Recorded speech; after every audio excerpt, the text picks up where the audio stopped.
तमाम हम्द व सना रब करीम के लिए और तमाम दुरूद व सलाम आप सल्लल्लाहु अलैहि वसल्लम के लिए। सबसे पहले मैं आप लोगों का शुक्रिया अदा करता हूँ कि आप शॉर्ट नोटिस पे आए थे, वेरी काइंड ऑफ यू। उसके बाद ये जो टीम सामने बैठी हुई है इसमें मैं चीफ इलेक्शन ऑब्जर्वर हूँ PTI की तरफ से, और ये मेरे साथ जो है ये इलेक्शन की मॉनिटरिंग टीम है सारी।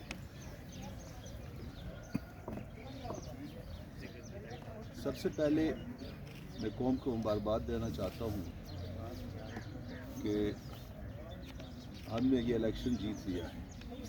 वो जो हारा है ये धांधली से नहीं हारा बल्कि बदमाशी से हारा है, जो आपको स्टेटिस्टिक्स ऑफिशियली मिल रही है। याद रहे, नज़रिया कभी नहीं मरता। नज़रिए को आप उसकी आवाज़ को बंद कर दें, उसको जेल में डाल दें। नज़रिया बाद औक़ात लोग चले जाते हैं इस दुनिया से, लेकिन नज़रिए की डेथ कभी नहीं होती, नज़रिया कभी नहीं मरता। ये इस इलेक्शन ने साबित कर दिया। आवाज़ भी बंद कर दी गई, शख्स को भी बंद कर दिया गया, लेकिन इमरान खान का नज़रिया ज़िंदा रहा, वो नहीं मर सका। और जो लोग कहते थे कि जनाब इमरान खान की सियासत ख़त्म हो गई, वो खुद आज सियासी यतीम बन गए और मुख्तलिफ हरबों से अपनी सियासी बैसाखियाँ बनाने की कोशिश कर रहे हैं। हम नेशनल डिफेंस यूनिवर्सिटी में और पब्लिक स्कूल पॉलिसी में एक चीज़ पढ़ाते हैं हमेशा, ब्यूरोक्रेट्स को भी, मिलिट्री और सिविल को भी, कि political system is mother of all the system. पूरे निज़ाम का जो महवर है वो पॉलिटिकल सिस्टम है, और पॉलिटिकल सिस्टम का जो महवर इंटेग्रिटी पिलर्स हैं वो पॉलिटिकल पार्टीज़ होती हैं। और पॉलिटिकल पार्टीज़ की जान जिस तरह तोते में उसकी जादूगर की जान होती थी, जिनकी उसकी जान होती है इलेक्शन के अंदर। और इस इलेक्शन का जो प्रोमोटर होता है, इस इलेक्शन का जो फैसिलिटेटर होता है, इस इलेक्शन को जो टोटल असिस्ट करता है, निगरानी करता है, और इवन पॉलिटिकल पार्टीज़ को असिस्ट करने की उसकी जिम्मेदारी बनती है, फैसिलिटेट करने की जिम्मेदारी बनती है, वो इलेक्शन कमीशन ऑफ पाकिस्तान है। और याद रहे, ये दस्तूरी जो है वो इंस्टीट्यूशन है, यानी कि एक कॉन्स्टिट्यूशन इंस्टीट्यूशन है, स्टैट्यूटरी नहीं है, कानूनी नहीं है, ये दस्तूरी है। लेकिन अफसोस कि ये एक कैंप ऑफिस बना रहा, एक मखसूस मिशन को अकम्प्लिश करने का, और इस दफ्तर ने हर तरह का वो हथकंडा इस्तेमाल किया एक पार्टी को दीवार के साथ लगा देने। मैं उसकी अभी डिटेल भी आऊँगा, तो ज़्यादा डिटेल आप जानते हैं।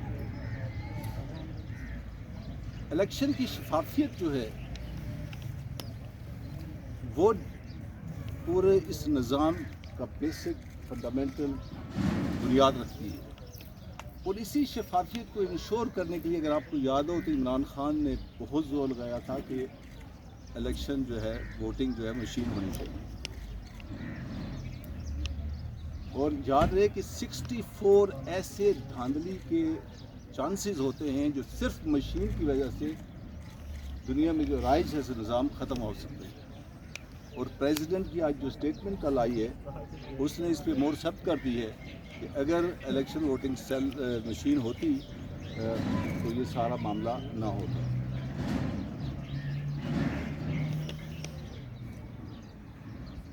दस्तूर की तरफ अगर हम आते हैं तो याद रहे कि दस्तूर पाकिस्तान का प्रीएम्बल क्या है, कि हकीमियत अल्लाह ताला की इस सारी कायनात के ऊपर, और उसके हुक्मों पे अमल दरामद अवाम की मंशा से दस्तूर पाकिस्तान के मुताबिक,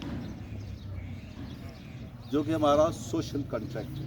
ये बेसिक फंडामेंटल हमारा PTI का भी यही टोटल एंडेवर और कोशिश ये है कि इस तरह से इस निज़ाम को चलाया जाए। अभी मैं वन बाई वन आता हूँ कि इस पूरे मामले में जो हमारी मॉनिटरिंग टीम थी उससे क्या क्या डेटा इकट्ठा किया, क्या हमारा क्लेम है। آج کی جو بریفنگ ہے وہ صرف نیشنل اسمبلی کی سیٹس کے اوپر ہے. یہ اتھینٹک ڈیٹا فارم 45 کے حساب سے یاد رہے کہ الیکشن کی جو والدہ صاحبہ ہے نا ٹوٹل وہ فارم 45 ہے, 47 نہیں ہے. یہ مدر فارم ہے, اسی نے بیٹا یا بیٹی کو جنم دینا ہے تو 47 بنتا ہے. 47 جنہوں نے فج کرنے کی کوشش کی ہے دراصل تھوڑا سا وہ غلطی پہ چلے گئے ہیں. 45 جو ہے وہ اس کا مدر فارم ہے پورے الیکشن پروسیس. سب سے پہلے یہاں سے لیتے ہیں کہ آپ کو یاد ہوگا, یاد دانی کے لیے انسان کی میموری تھوڑا کمزور ہے, کہ ہماری الیکٹرل رولز اور پولنگ سکیمز کو تبدیل کیا گیا. اس کے بعد اسٹیٹ اسپانسرڈ بروٹیلٹی ہمارے ساتھ کی گئی. آپ گواہ ہیں اس بات کے کہ ہمارے پیپرز ناکے لگا کر, ایمبش لگا کر جو ہے نا ہم سے چھینے گئے. ہمارے جو کینڈیڈیٹس 70% ہمارے کاغذات آروز نے ریجیکٹ کر دی. 70% ڈیٹا ہے ہمارے پاس, اور 90% آروز کے جتنے بھی آرڈرز تھے 90% جو ہے عدالتوں نے ریجیکٹ کر دی. یہیں سے آپ ایک خاص عمل کو یعنی کہ پلس کو آپ دیکھ سکتے ہیں. کبھی ریجیکشن اتنی پرسنٹیج پیپرز کبھی ہسٹری کے اندر نہیں ہوئی.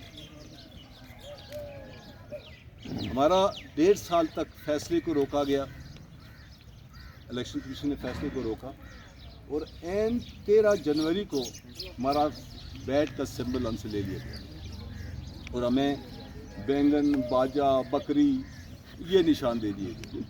لیکن اللہ کے فضل و کرم سے اسی باجے نے باجا بجا دیا.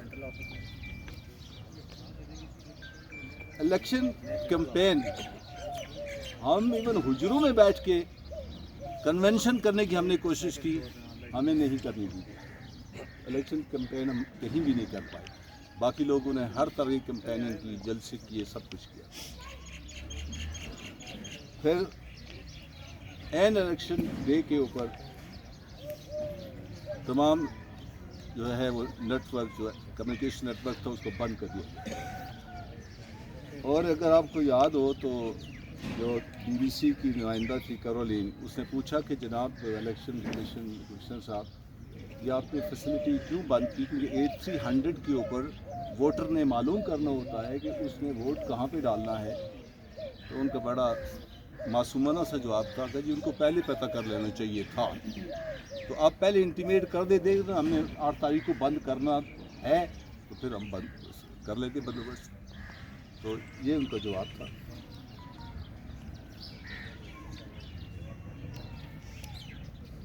اس کے بعد کیا ہوا کہ تقریباً 66 پولنگ اسٹیشنز کے اوپر, جس میں سے 46 پنجاب کے اندر ہیں, ہمارے پولنگ ایجنٹس کو بیٹھنے نہیں دیا گیا نیشنل اسمبلی کے حلقوں. 66 اور اس میں سے 46 پنجاب کے اندر ہیں. اور سیکشن 13 کے تحت پولنگ ایجنٹس جو ہے نا وہ سائن کر کے اسٹیمپ کر کے باقاعدہ اس کو دینا ہوتا ہے, پولنگ ایجنٹ کو وہ دینا ہوتا ہے, فارم 45 دینا ہوتا ہے. تو یہ وہ حلقے ہیں جہاں پہ ہمارے پولنگ ایجنٹ کو بیٹھنے ہی نہیں دیا. اگر آپ آتے ہیں تو سیکشن 97 کے تحت بیسک جو وائلیشن آف الیکشن ایکٹ ہے اس کی یہ کی گئی کہ نمائندے کے سامنے جو ریپرزینٹ جو ہوتا ہے کنٹیسٹ کر رہا ہوتا ہے الیکشن, اس کے سامنے بٹھا کے آپ کو کنسولیڈیشن کرنی ہوتی ہے. ہمیں کنسولیڈیشن نہیں کرنی دے گی بلکہ ہمارے لوگوں کو دھکے مار کر آر او پی آفس سے نکالا گیا. آپ نے یہ بھی دیکھا ہے کہ جماعت اسلامی اور پی ٹی آئی نے پبلکلی یہ بتایا ہے, ایڈمٹ کیا ہے, ہم نے بتایا سب کو کہ جناب ہمارے پاس فارم 45 موجود ہیں اور اس کے تحت 47 نہیں بنے. یہ پبلک ہو چکی ہے.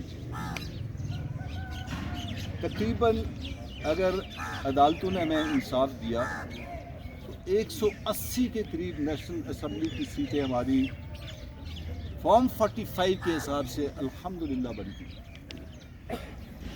یہ 170 اور 180 جو ہے از اے راؤنڈ فگر.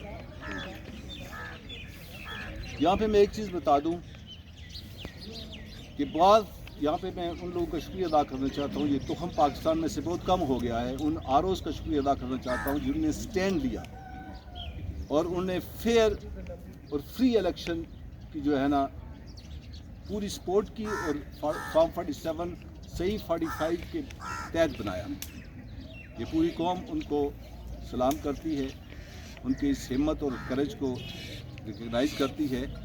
और नेमिंग और फेमिंग हम लिस्टें बना रहे हैं, इंशाल्लाह ऐसे लोगों को हम मीडिया में प्रोजेक्ट करेंगे, अपने तौर पर रिकग्नाइज़ करवाएंगे, बिकॉज ऐसे लोगों को प्रोजेक्ट करना, रिकग्नाइज़ करना भी हमारी जिम्मेदारी बनती है। साथ साथ ये भी बता दूँ कि ब्लेमिंग और शेमिंग भी होगी।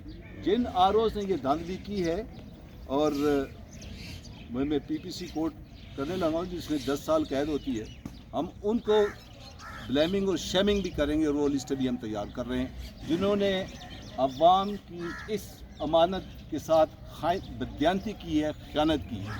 बहुत बड़ा ये जुर्म जिन्होंने किया है। वो ये ना सोचें कि वो निकल जाएंगे या वो आप इस चीज़ से जो है ना उनका छुटकारा हो जाएगा।